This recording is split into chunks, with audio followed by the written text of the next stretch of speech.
I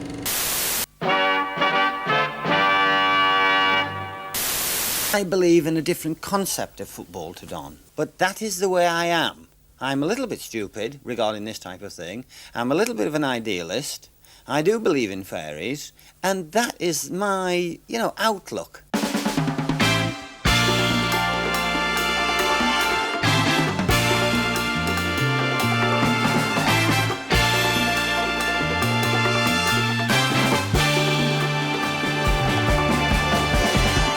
The manager Brian Clough, an English manager gifted with charisma and famous for his quotes and interviews. A talkative man for sure, but behind the arrogance and self-confidence, there are trophies and big accomplishments. European champions. Either at Derby County or Nottingham Forest, Clough's influence was massive and effective wherever he went. Nottingham Forest have done it. This is the story of Brian Clough and how he climbed from the depths of the English League to the top of European football.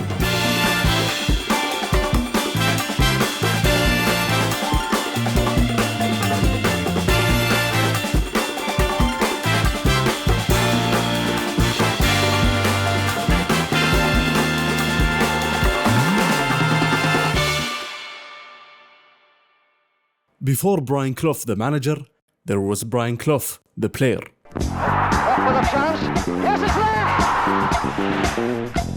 Clough played as a striker for Middlesbrough in the 2nd Division and was a long way from being a starter as a 5th choice striker. Within that period, a backup keeper was transferred from Coventry to the club. His name was Peter Taylor. Taylor was older than Clough and had much more influence at the club. He immediately spotted Clough's talent, which was unnoticed by the manager. Taylor's words were the first recognition I'd ever had as a footballer.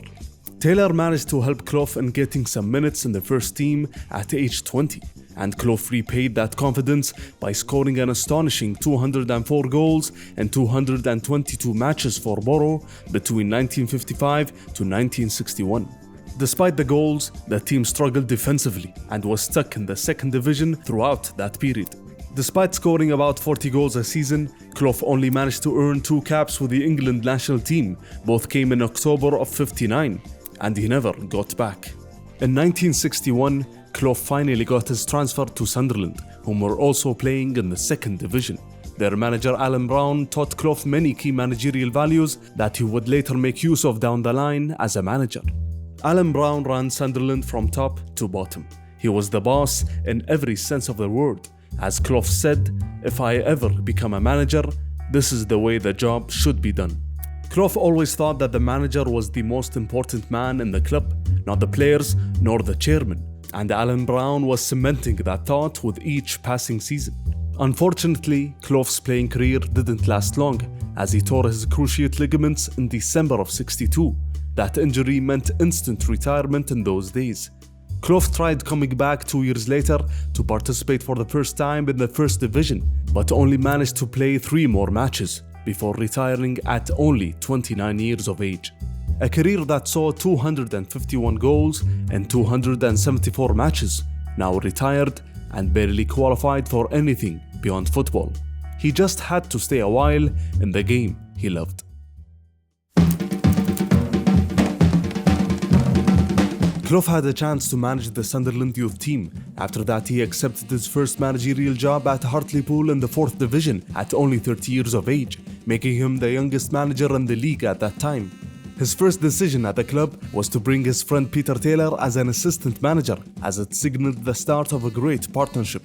After Hartlepool had suffered in the depths of the 4th Division, Clough managed to push the team to 8th position in his 2nd season. He did that despite the severe lack of talent in the team. Following that season, Clough caught the eye of Derby County, whom were rooted in the 2nd Division for a whole decade. Clough brought his assistant Taylor, and both were surprised by the situation at Derby. As Clough said, Derby was being run like an amateur club.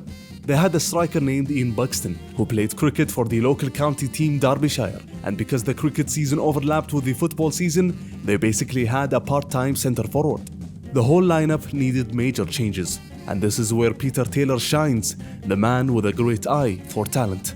And along with Clough's charisma and negotiation skills, they were both a very strong duo.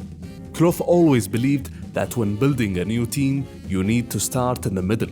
The spine had to be right, as Clough used to say. So in came a new keeper named Les Green, the defender Roy McFarland, midfielder John McGovern who came with Clough from Hartlepool, and a new striker called John O'Hare. Such to Clough's ruthlessness that only 4 players would survive from the original team. Clough even sacked the club's secretary and chief scout. But the first season under Clough was pretty bad. Derby ended the season in 18th position, a position lower than the previous season under the old management. But the foundations were laid, and they had virtually a new side. But Taylor thought that the team needed more experience and suggested to Clough to bring in Dave Mackay. Dave Mackay was a big name and big player in those days and was one of Tottenham's legends. As Clough said recently, he's their greatest ever player. He won many trophies with Spurs and played as a wing half, which is basically an extinct position these days. The idea of Mackay's signing for Derby County was impossible in those days, despite his age. But Clough went to White Hart Lane and convinced the player in his own special way. The impossible was possible, as Mackay eventually agreed to sign with the club. Clough got his new captain and asked him to play in an entirely new position for the experienced player as a sweeper. In those days, and especially in the second division, most clubs were relying on long balls, especially under pressure from other teams. Clough thought that with Mackay dictating the tempo at the back and being cool under pressure with his vastly superior abilities, the ball would move on the ground and transition play would be smooth and simple. That would also have a huge influence on developing the other players and especially the younger ones. The tactic was very effective, as Derby started the new season by running over everybody. The team was successfully promoted to the first division, as Dave Mackay shared the Footballer of the Year award with Manchester City star Tony Book, who incidentally won the league. Clough believed that the team didn't need many new additions to compete in the first division, and in their first season up, Derby reinforced that belief by finishing in 4th position in 1970, then 9th in 1971. Some may describe Clough as a dictator. But how do you react, though, when someone from your playing staff comes in and says, "Boss, I think you're doing this wrongly"? Good, well, I ask him which way he thinks it should be done. We get down to it, and then we talk about it for 20 minutes, and then we decide I was right. But he had the ability to motivate his players to show their best on the field. Brian Clough may sometimes seal some deals without even giving notice to the club's board members, like when he paid a British record to sign Sunderland player Colin Todd for £170,000.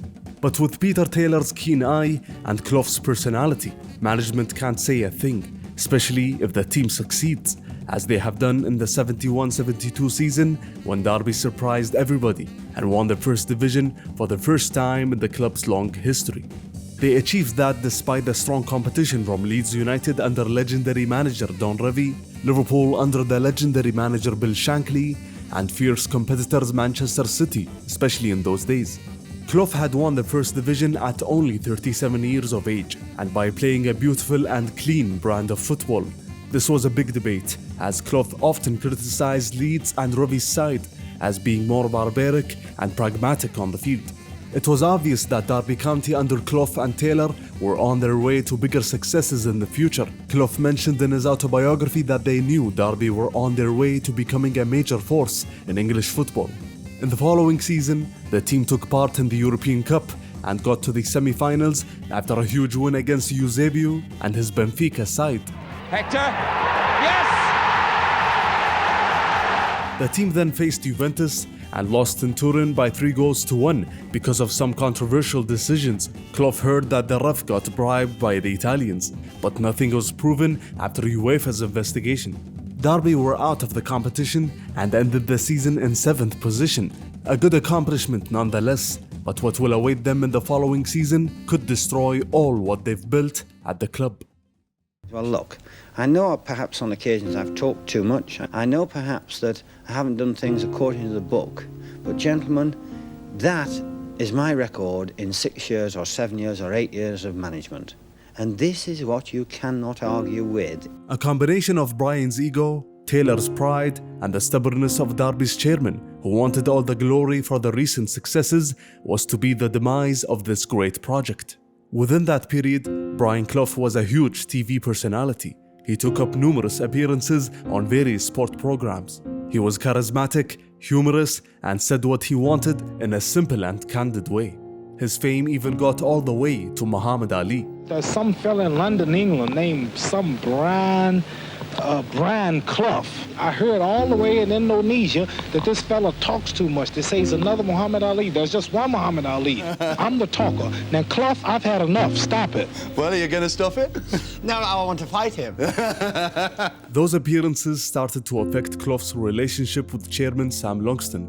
The chairman thought that he took all of the attention for the recent success, but the main factor that pushed Taylor and Clough out of the club was when club director John Kirkland demanded to know Taylor's exact duties within the club.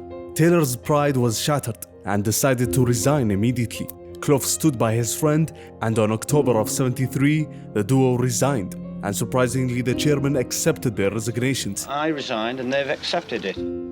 The fans protested the decision out on the streets, and the players refused to play the next match, and Clough mentioned that his resignation from Derby was a huge mistake.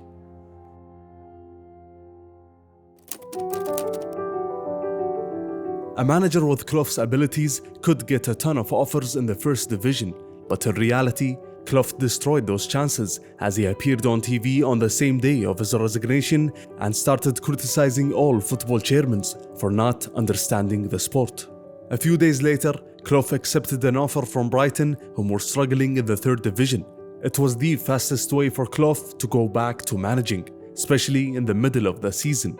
A month into the job, all signs pointed to Clough and Taylor having a mammoth of the job on their hands, as results were pretty bad. Bristol Rovers 8th. Despite slight improvements in results and form, Clough was still frustrated with what happened at Derby, and maybe he was not ready to do it all again at Brighton. They finished the season in 19th position, and Clough felt that his 8-month and 32-game spell down south were enough, as a huge offer was given to him in the summer. It was time to go back to the top of the English pyramid.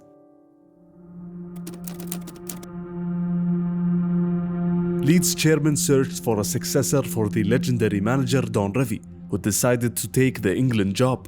Brian Clough was the top candidate, which was odd because Clough was publicly considered Leeds and Don Revie's #1 critic. He was the same person who said on TV that Don Revie should be fined and his team kicked out of the first division and dumped to the second. They didn't like Cloughie at Ellen Road. A good comparison was if Arsene took the United job in '99, and even that comparison is not enough to reflect the magnitude of the situation. Clough thought that this was a golden chance for him to win the European Cup, as Leeds were England champions.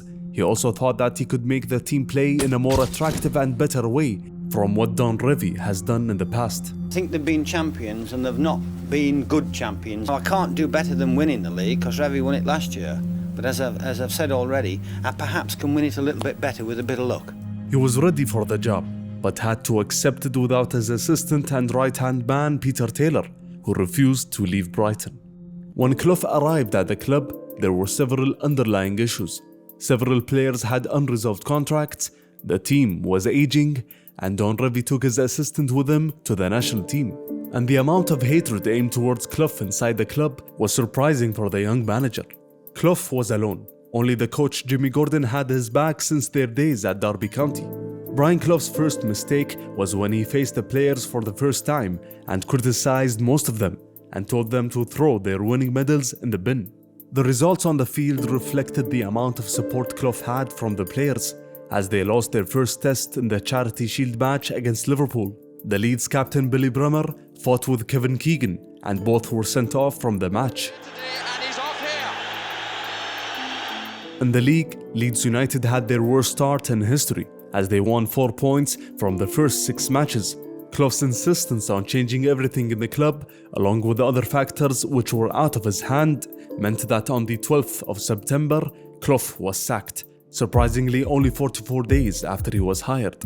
On the very same day, Clough went to the Yorkshire studio and without prior knowledge was interviewed along with Leeds ex-manager Don Revie. The discussion was heated, open and candid between two very different managers. Do you feel like you were given a chance in the job?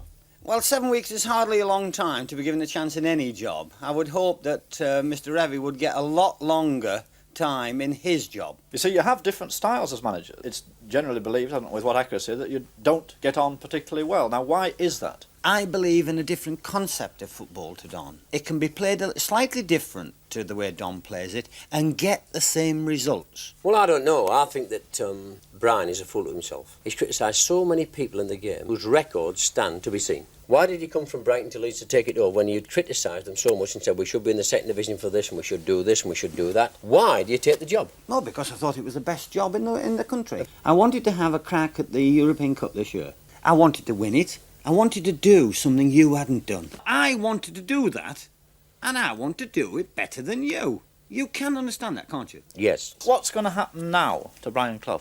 You're going to be in a very difficult situation because after the argument with Derby, you left Brighton under a cloud, and now this with Leeds. Who's going to touch you with a barge pole, as it were? 16 weeks after being sacked at Leeds, and on the 6th of January 1975, Brian Clough had accepted Nottingham Forest's offer to be manager. The second oldest team in England was not successful, as they only had 3 official titles to their name since they were founded. They were in the second division at that time and in 13th position, 5 points away from the relegation spots when Clough arrived. They were in trouble, and some close contacts to Clough tried to warn him from the job. One of the club's committee members even said Forest were the most unprogressive club in the country. Clough's reputation of being outspoken, abrasive, and arrogant didn't sit well with Forest's management, as 4 committee members threatened to resign when they discovered that Clough was being proposed as manager. At the same time, Forest were desperate for success, and they only had to look at their neighbours Derby County as evidence of Clough's achievements. They wanted some of Clough's successes at Forest. During the last few years at that time, Forest used to let talents leave annually. When Clough arrived, the duo of Martin O'Neill and John Robertson were on the transfer list. Clough didn't expect the state of the club would be this bad. In Brian Clough's debut match as manager, Forest won against Tottenham in the FA Cup third round replay. Following that, they stayed in London and won away against Fulham in the league. A fantastic start to his journey, but Clough knew well it was just an illusion. Forest hadn't won in their next 15 matches, and that happened despite the arrival of John McGovern and John O'Hare in February, and despite the emergence of talented right-back Viv Anderson and also Ian Boyer in the middle. The run was worse than anything the club had seen under previous manager Alan Brown, as Forest were teasing with the relegation battle. But fortunately for Clough, the team finished the season in a safe 16th position. McGovern knew Clough from his days at Hartlepool, Derby and Leeds, but when he came to Forest and during that dreadful season, he felt that Clough was not himself and going through some issues. As he said, he had lost some of that fantastic energy. Clough's experiences with both Brighton and Leeds had taken a toll on him both physically and mentally, and Nottingham's financial and footballing situation didn't help. Some new signings were brought in before the new season, but the results were the same. An average start to the season dropped the club to 16th position at the end of January, and local media outlets predicted another relegation battle to stay in the second division. If Clough was managing today and in these situations, he would have been sacked after those results, but management stood by him, and following a good run of form in the last stretch of matches, Forest climbed up to 8th position to finish the season, but never really fought for promotion throughout the year. After a season and a half, Clough failed to find a way past the second division. Change was needed, so when Peter Taylor left Brighton in the summer of '76, Clough brought him immediately to Forest on July of the same year, as Clough managed to get back some of his usual energy. After a few friendly matches, Taylor studied the team and was surprised by the lack of talent in the group and told Clough, "That was a feat by you to finish 8th in the second division, because some of them are only third division players." Taylor immediately started berating and criticizing the team, focusing mostly on the Scottish player John Robertson, whom was both overweight and was uninterested in training sessions. The reason Taylor was aggressive towards Robertson was because both him and Clough thought he was a fantastic player. After Taylor's arrival, several players left the club, as Clough gave him agency to bring in new players as they've done in the past. Signing players while the team is in the second division is not easy. Forest's first big signing was the arrival of Larry Lloyd from Coventry, the defender was hard to sign because he used to play for the mighty Reds, and his agreement to play in the second division, especially with his ego, was difficult. Clough added a sweetener to the deal, a washing machine for Lloyd's new house. With other new signings, like the striker Peter Withe, Forest became a good team that season. Forest even managed to win the Anglo-Scottish Cup final in December of '76 to give the team their first taste of success, even if it's not an official and massive cup. With good form picking up around March of '77, Clough and Taylor were handed the chance to go back to Derby County after their manager Mackay was sacked. Everything was agreed between the two sides and the press conference was ready, but Clough changed his mind in the last minute. Maybe he saw something in this Forest team. Finally, after 3 tries under Clough, Nottingham Forest managed to get promoted to the first division, just barely. They had 52 points from 42 matches, the 5th lowest points tally of any promoted team in English league history. But they were promoted, and that's what's important. And now the focus shifted to staying in the division. But Clough had other ideas. During the summer, Brian Clough had to re-evaluate the team. Taylor thought that they had what it takes to stay in the top division and compete for European places, but it would be a tough task, and that demanded some new signings. In came the Scot Archie Gimmel, who played under Clough at Derby County. Then came the aggressive defender Kenny Burns, who had a bad reputation. Usually Clough doesn't acquire those types of players, but Taylor convinced him to take the punt and try him out. The last signing, which was made in October, was the signing of Peter Shilton from Stoke City. The national team keeper was one of the best keepers in Europe, but was going nowhere at Stoke, whom were relegated that year.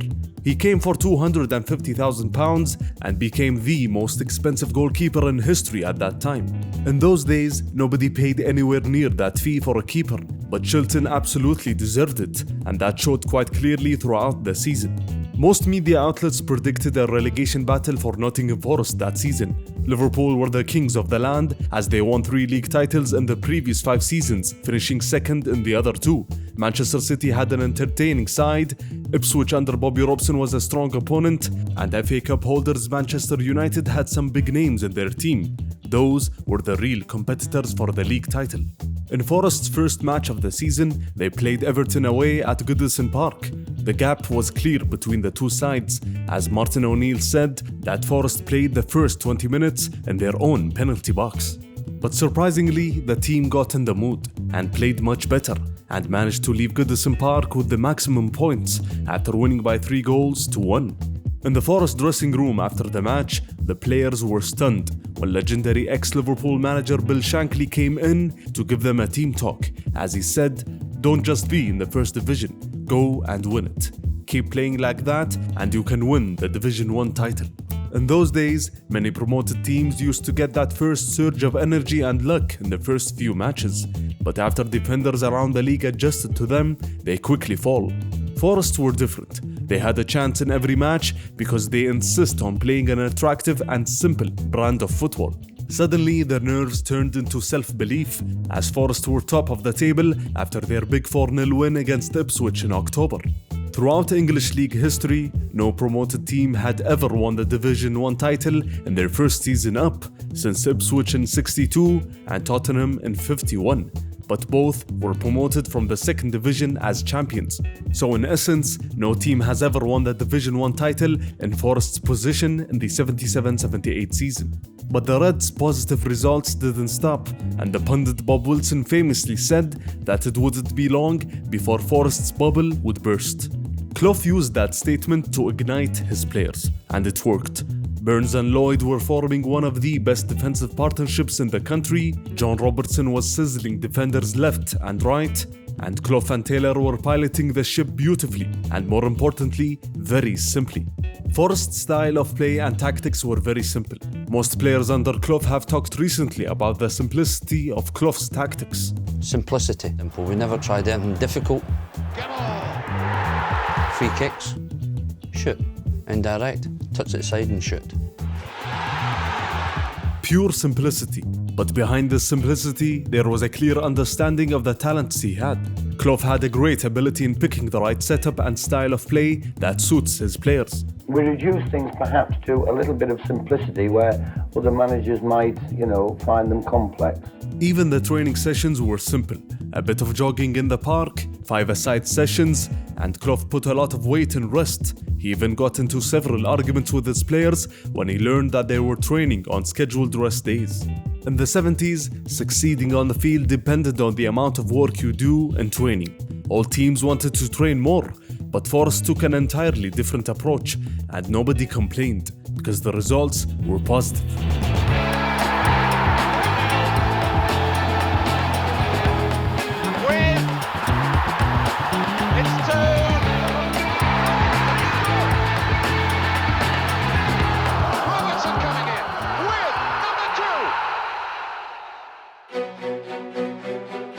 After Don Revie left his post as England's manager to manage the UAE national team, Clough was the #1 candidate according to the polls. The English FA conducted several interviews with Clough and other candidates. Those other candidates haven't won a league title like Clough and didn't have the same successes as Brian.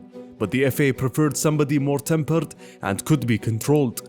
They wanted a good ambassador for the nation, and they were not big fans of Clough's character. So they chose Ron Greenwood as England manager, as Clough's dreams were shattered.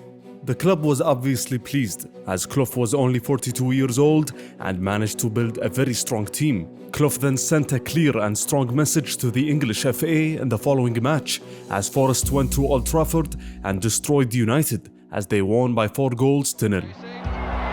Looking so nippy, it's so unlucky and then lucky. And it's well bumped in by Woodcock.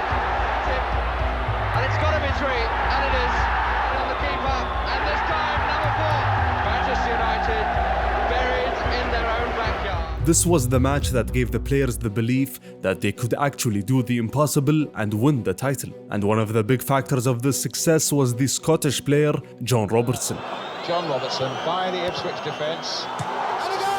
He was not the fastest on the field, but the Scot had great ability in dribbling past defenders in simple ways, and he also produced great crosses, as his colleague John McGovern said recently that John Robertson was like Ryan Giggs, but with 2 feet.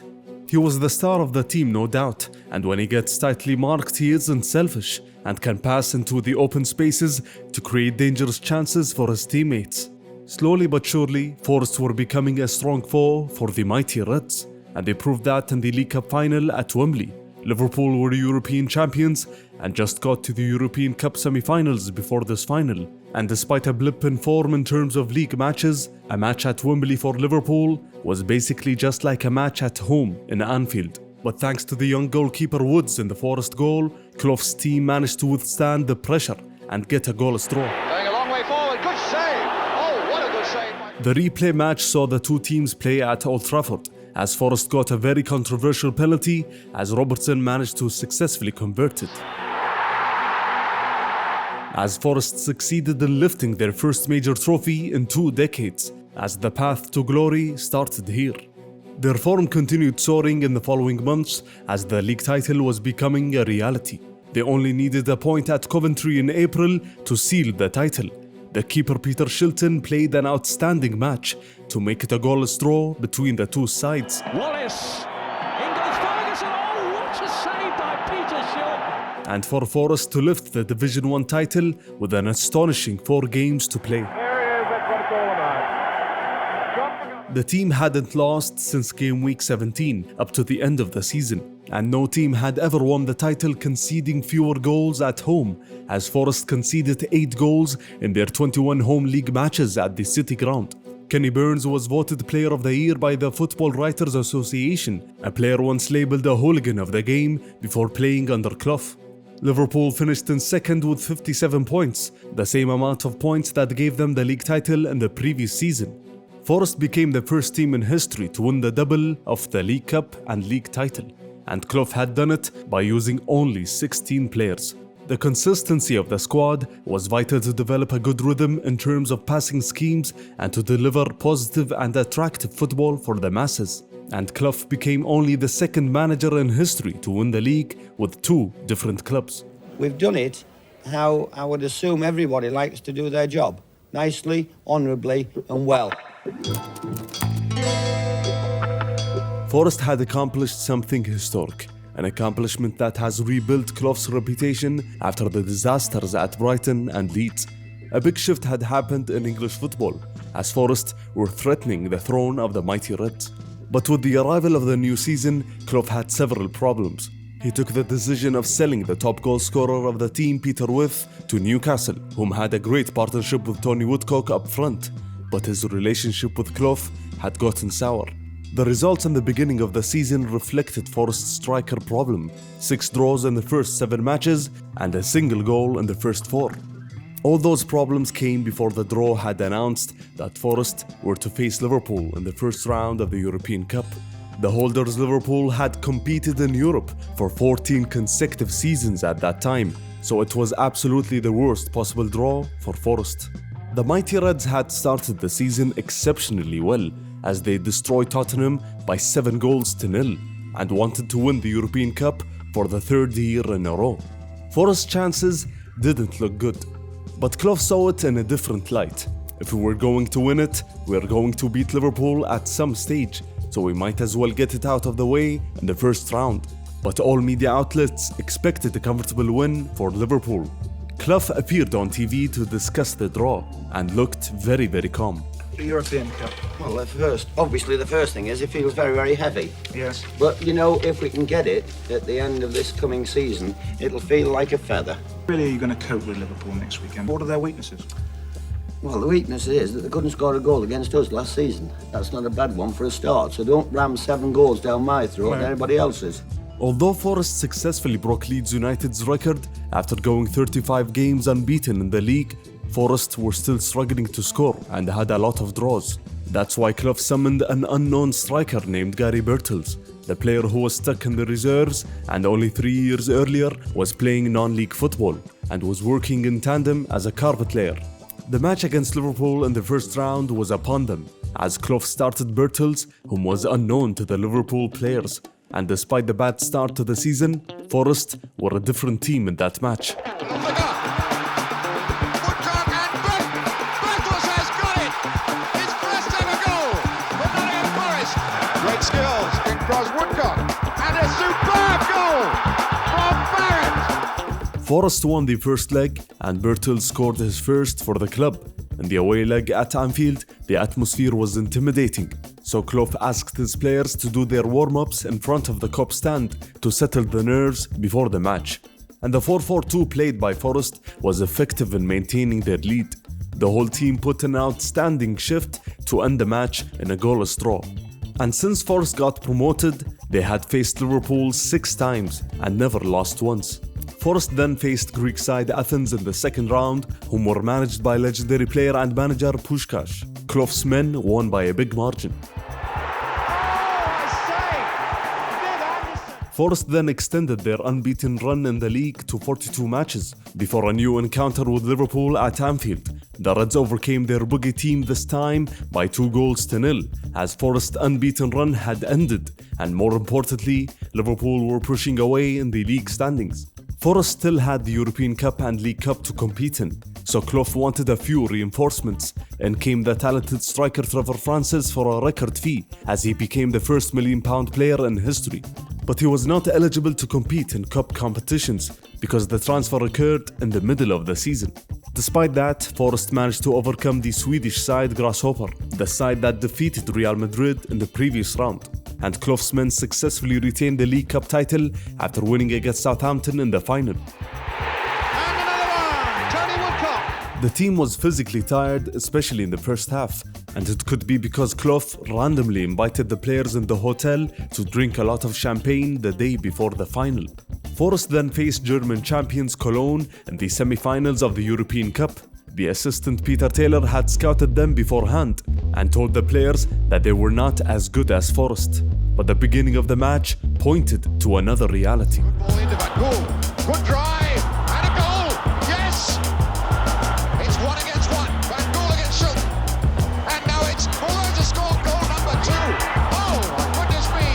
Forest are in real trouble. 2-0 down at home. Has a look. He's in for a chance. Oh, and he's just wide.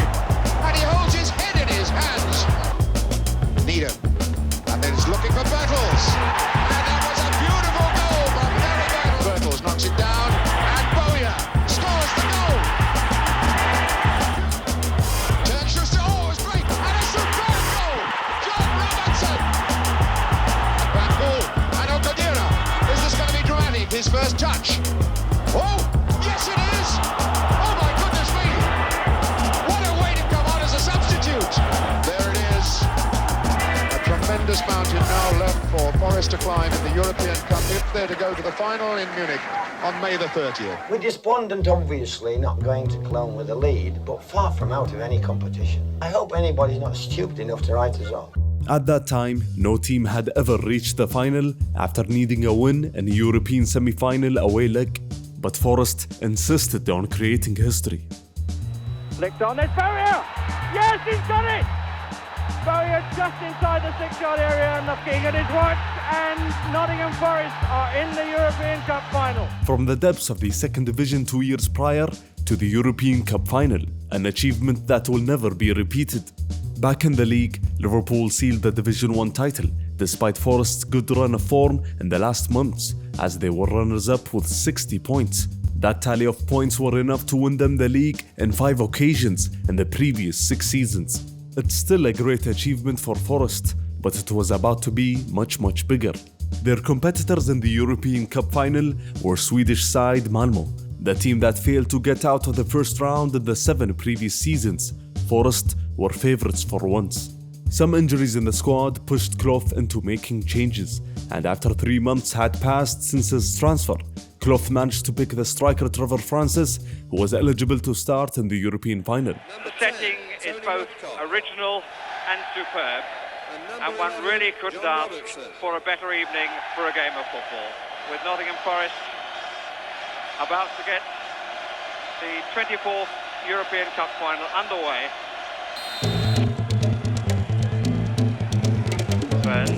Oh, he's given it away to Schindler and rescued by Shilton. That's McGovern's shot! 2 important players before the start of the match and have lost the third during the course of the first half. Robertson, the first time we've seen them attack them, and there's Francis!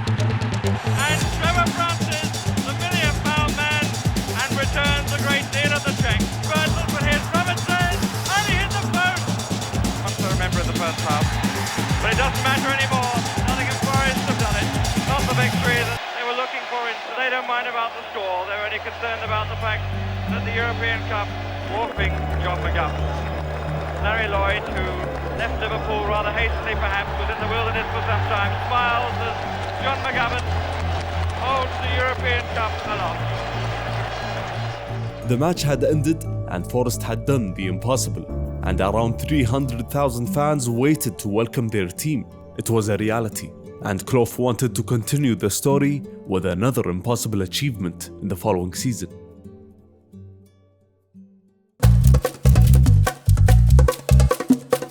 Forest and Brian Clough's challenge in the new season was to join an elite and limited number of European clubs whom had successfully retained their European Cup. A very tough task, but not impossible for Clough's men. The team had lost some key members. Archie Gimmel was very upset after not being selected for the final in the previous season, so he left after a few spats with Clough. The experienced defender Frank Clark retired and Tony Woodcock moved to Cologne. Forest began their journey to defend the title by winning against Swedish side Östersund in the first round of the European Cup. The surprising thing was Liverpool being knocked out in the first round for the second year running, as Forest were England's only representative in the competition. A comfortable win against Romanian side Argis Batisti secured Forest's place in the quarterfinals, and with that win, Forest had broken Real Madrid's record in the 50s by being unbeaten in 13 consecutive European Cup matches. Clough's men participated in the European Super Cup and faced Barcelona. When the Catalan club had arrived at Nottingham, they were surprised by the state of the club. How does the European champion not have a training facility and used to train in the park near the stadium? But in all cases, Forest won the first leg and drew the second at the Camp Nou as the team lifted a new trophy. In the middle of these European achievements, Forest were struggling locally, as they fell all the way to 13th position in December, and their unbeaten run at home was over after 51 matches. Forest eventually picked up some form and managed to end the season in 5th position. The focus was on the European Cup, as they successfully came back against Dynamo Berlin after losing the first leg. Then they defeated Ajax Amsterdam in the following round to get back to their second final in a row. And it's turned in by Francis. German champions Hamburg were their competitors, the team that thrashed Real Madrid in the semi-finals 5-1. The German team led by Kevin Keegan were no doubt the favourites. But Clough was calm and decided to prepare the team by flying to the beaches of Mallorca for a week and only do minimal training sessions. Just relaxing and drinking was allowed there. Forest entered the match with many injury-related absences. They became the first team in European Cup history to name 4 players on the bench. So Clough played the teenager Gary Mills in the final to support Bertels up front. And there was a lot of noise around Manny Kultz, the German right-back whom was famous for his crosses. But Clough didn't care. We've got a little fat guy that will turn him inside out. And that's what happened in the final. John Robertson was the key figure again. Still Robertson, getting his shot in, and a goal! Robertson! After going ahead, Forest held on thanks to Peter Shilton. Superbly turned away by Shilton. Oh, and a brilliant save by Shilton. The Counts with a shot. It forward. Oh, a marvellous save by Shilton. 3 in a row by Peter Shilton. And astonishingly, Forest retained the European Cup. Oh, the champions of Europe again! A sentence that is hard to comprehend. Forest were European champions for the second time in a row. Nottingham Forest, European champions. And with that win, Clough had responded to his critics. You win something once, and people say it is all down to luck. You win it twice, and it shuts the buggers up. There is an end to every journey, and for Clough and Nottingham Forest, the journey to the finish line took quite a long time. In October of the new season, Forest lost against CSKA Sofia in the first round of the European Cup, and the club hasn't gone back to the competition since. The team that was built by Clough and Taylor was quickly being picked apart to capitalize on player values. Since the team had lifted the European Cup in 1980 all the way to the 81-82 season, Forest had sold Bertels, Martin O'Neill, Larry Lloyd, Ian Boyer, John O'Hare, Trevor Francis, Kenny Burns, and also Frank Gray. The core of the team was then replaced by youngsters that didn't fit the bill, and Forest fell all the way to 7th and then 12th in the 2 seasons after winning the second European Cup. Peter Taylor lost confidence in himself after those transfers had failed and decided to retire after the 82 season. The great partnership between him and Clough was over. Clough's relationship with Taylor started to fall apart within that period, especially after Taylor had surprisingly come back from retirement and take the Derby County job in the 82-83 season. The thing that ended the relationship between the two men was when Peter Taylor came and bought John Robertson in May of 83 without even having the courtesy to even talk to Clough.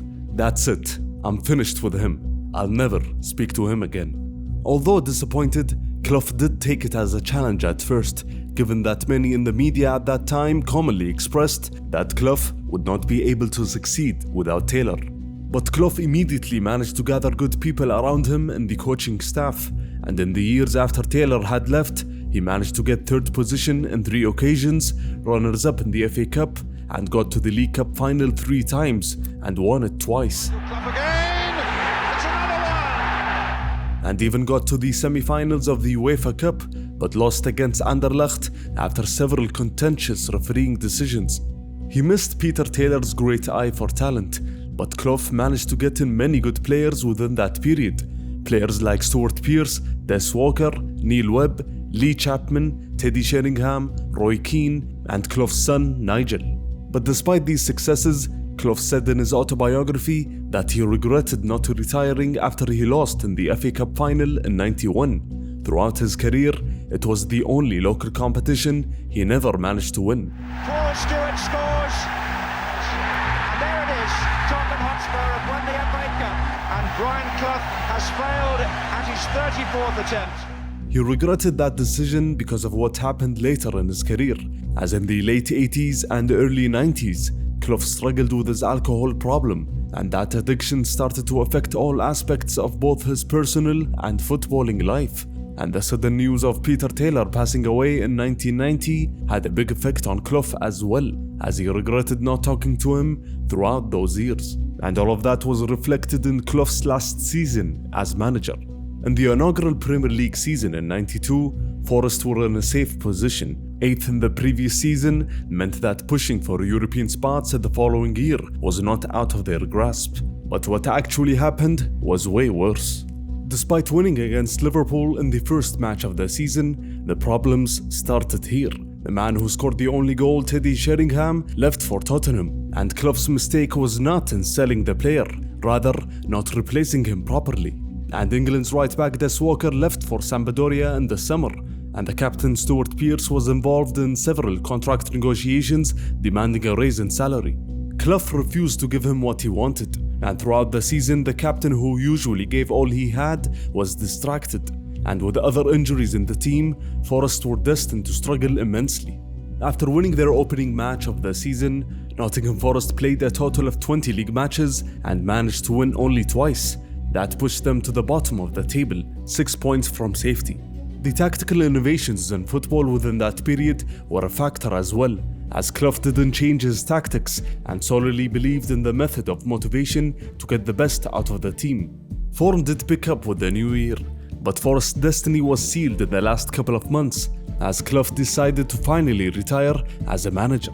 Brian will retire at the end of this season. And on the 1st of May 1993, Forest were officially down after a loss at home against Sheffield United. Gale, a free header and a goal for Sheffield United. That might be the final nail in the Forest coffin. Nottingham Forest are relegated, and it shows all over the face. And Brian Clough with a little shrug of the shoulders. Why do you think Forest have gone down? We're not good enough. Simple as that? Simple as that. And what about the manager? Well, I think he must have contributed to it somewhere along the line. I don't think he's been good enough either. What are you going to be doing? Weakest cut, I know you've got one more game to come. And my mum used to say, mind your own business. Going to miss you. Are you going to miss that? So are you going to miss the game desperately? No, I'm not. I'm a Football League manager by trade. That's my trade. All right? I do it well, I do it good. It could be argued I'm the best in the business. Brian Clough was only 58 years old in that interview, but he didn't look like it. He was tired and defeated. He started his career as the youngest manager in the country at 30 years of age, and after 20 years full of wit, charisma, humor, and success, his career had ended in the worst possible way. But Clough's footballing achievements will be remembered forever. I think conceit and arrogance is part of a man's makeup. Perhaps I've got too much. You and your profession just might recognise that we are a good side. Michaels has got it! And a superb goal! John Robertson! What a fantastic goal! And then Brendan! And the European Cup has come to Nottingham Forest. We've got several things in common, but the main thing we've got in common is we want the same things.